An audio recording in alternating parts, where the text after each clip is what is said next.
I grew up in the typical home, both parents around, loving grandparents, safe neighborhood, and two brothers. My childhood was spent quite a bit in my grandparents' home, or known to me as my Mima and Papa's house. My grandparents were two of the most precious human beings I had ever met in my life, and I loved them with my whole heart. I had everything I could have ever wanted growing up at their house. I mean, come on, I even had my own room there. However, as time went on, I began to notice how tired my Mima was becoming. Her hands were always shaky, and she couldn't even sit up on her own. Years passed, and I had just turned about 8 when I finally understood what was happening.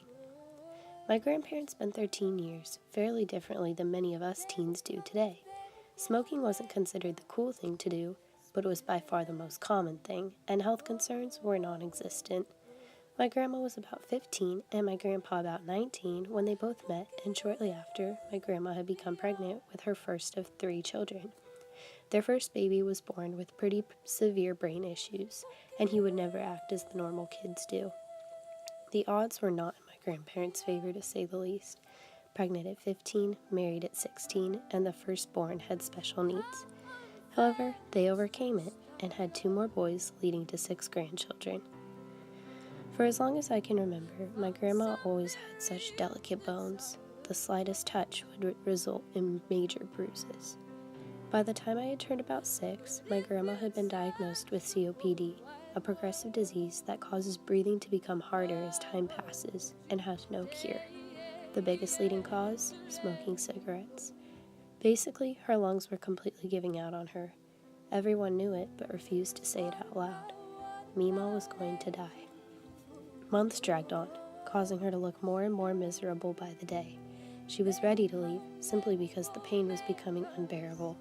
She was put on an oxygen tank, making it a huge inconvenience to even attempt to use a bathroom. My papa stuck by her side through it all, helping her with anything she could possibly need. Then it happened.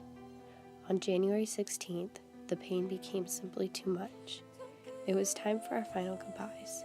Being a young 11-year-old, I didn't want to say goodbye. The COPD had taken over her body, making every single breath a struggle. Later on that night, my Mima fluttered her eyes and gave everyone her beautiful smile, then was gone. Just like that. That was the end of it. That was the hardest night of my life. Time passed, and I grew older. I went through the typical motions of the days, but with a strong, overbearing sadness. What was I to look forward to? My Mima was gone, and in a sense, I was too. By the time I had hit 8th grade, I realized it. I needed to change. I didn't want to, but I needed to. High school was coming, as well as the real world, where people are born, live their life, and eventually pass away.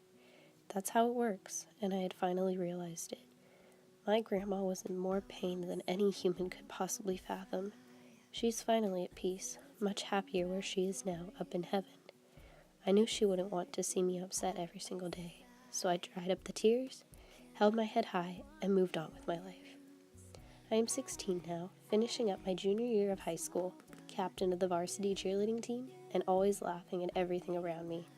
I had hit the breaking point of which I figured had no cure nor hope to change, but later on it did. I will forever miss my Mima, but I know she is smiling down on me and at the life I have been living.